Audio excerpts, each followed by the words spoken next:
सिंदेवाही परिसरातून काही दिवसांपूर्वी डीजे साहित्य चोरी गेल्याची तक्रार सिंदेवाही पोलीस ठाण्यात दाखल करण्यात आली होती।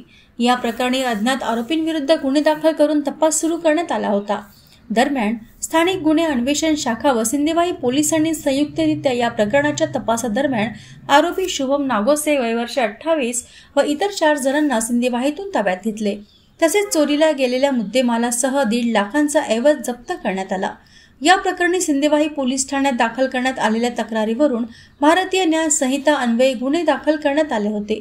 या गुन्ह्यातील आरोपींचा शोध स्थानिक गुन्हे शाखा चंद्रपूरचे पथक आणि पोलीस स्टेशन सिंदेवाही येथील पथकाने संयुक्तरित्या सुरू केला होता।